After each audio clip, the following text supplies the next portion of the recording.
رجس سے مراد صرف گناہ، غلاظت، نجاست نہیں ہے۔ لوگ مانا کرتے ہیں گندگی دور کرنا، غلاظت دور کرنا، وہ پہاڑ دور کرنے کی بات کرتے ہیں۔ رجس 4 اعتبارات کا بنتا ہے۔ اللہ پاک نے فرمایا کہ میں نے تہیہ کر لیا ہے، ارادہ کر لیا ہے کہ میرے نبی کی اہل بیت میں اس نوعیت کا کوئی رجس بھی قریب نہ آئے۔ رجس کا معنی سمجھنے کے لیے لغوی مفہوم کے تحت ہر وہ چیز،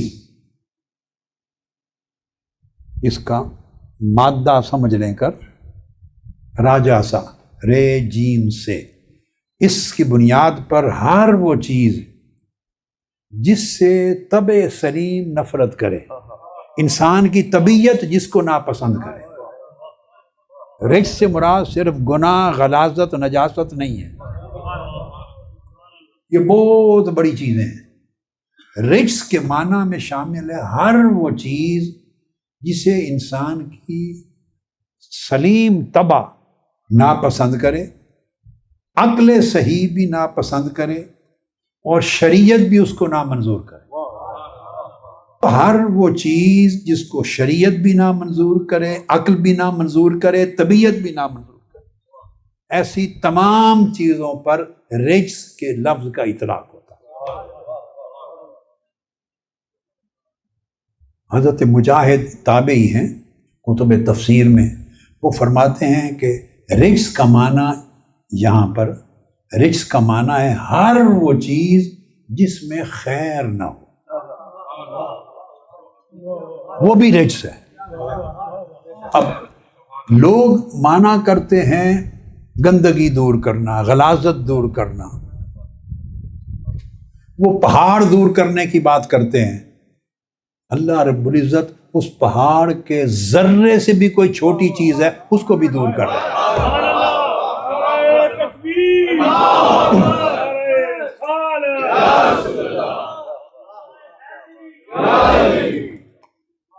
فرمایا ہر وہ چیز، یہ ایک تابعی کا قول دے رہا ہوں، حضرت مجاہد جو حضرت عبداللہ ابن عباس کے شاگرد ہیں، وہ فرماتے ہیں ہر وہ چیز جس میں خیر نہیں وہ رجس ہے۔ اب تھوڑا اس کی تنقیح کرتا ہوں، تجزیہ۔ ہر وہ چیز جس میں خیر نہیں، اس کا یہ لازمی معنی نہیں کہ اس میں شر ہو۔ شر ہو تو بڑی چیز ہو گئی۔ کبھی ایسا بھی ہوتا ہے کہ ایک چیز ایسی ہے کہ اس میں شر تو نہیں، شر تو نہیں مگر خیر بھی نہیں، تو جو چیز خیر سے خالی ہے اس کو بھی رجس کہتے ہیں۔ یہ تابعین کا فہم تھا۔ الرجس هو الشک، جس شخص کے دل و دماغ میں حق کے بارے میں، دین کے بارے میں، کسی خیر پر مبنی تصور کے بارے میں جس کے دل و دماغ میں کوئی شک اور شبہ بھی آ جائے، اس شک اور شبہ کو بھی رجس کہتے ہیں۔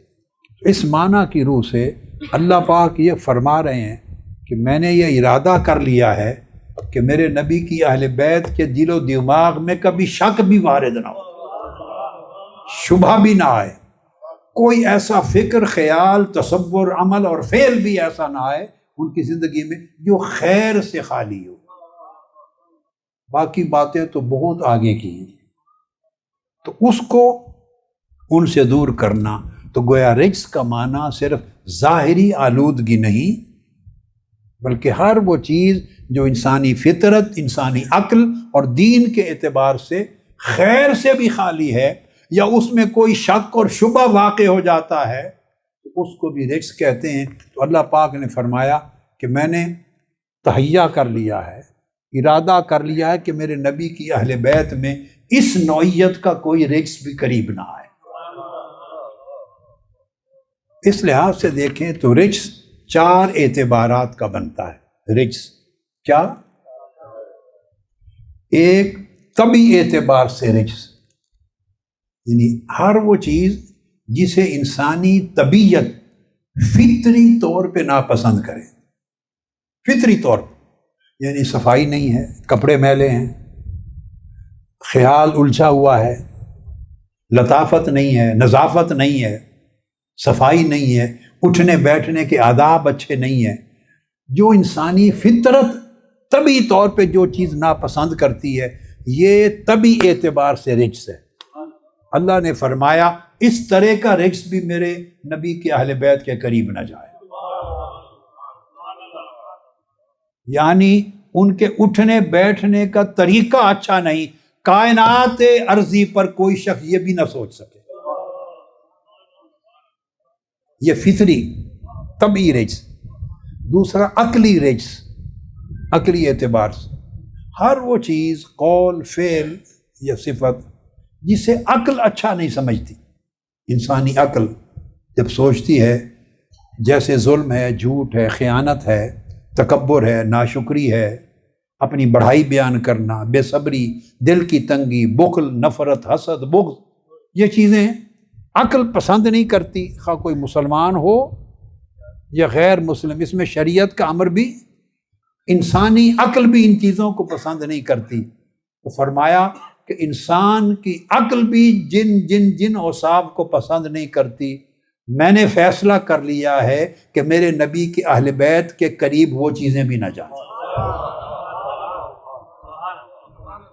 اب تیسرا شرعی اعتبار سے رجس، شرعی اعتبار سے رجس، شریعت نے جن چیزوں کے لیے حکم دے دیا یہ ناپاک ہیں، ممنوع ہیں، حرام ہیں، بھلے ظاہری طور پر انسان کی عقل اور فطرت اس کے راز کو پا بھی نہ سکے کہ یہ کیوں ہیں۔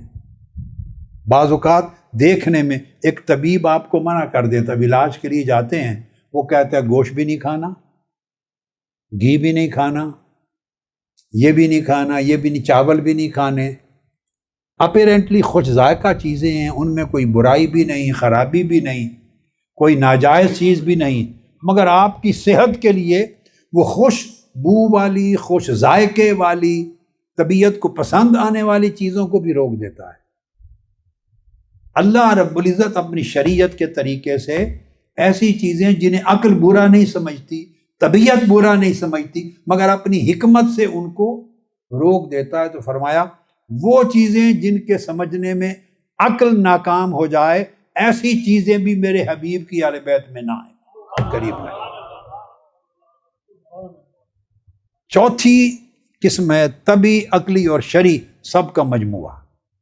گویا عقلی رجس بھی نبی کے اہل بیت کے قریب نہ آئے، طبعی اور فطری رجس بھی قریب نہ آئے، شرعی رجس بھی قریب نہ آئے۔ جب الرجس فرما دیا، لِيُذْهِبَ عَنْكُمُ الرِّجْسَ، الف لام لگا کر معرف کر دیا، تو رجس کی تمام قسمیں اللہ رب العزت نے رد کر دی۔ نبی کی اہل بیت کو ایسا پاک و صاف کرنا چاہتا ہوں۔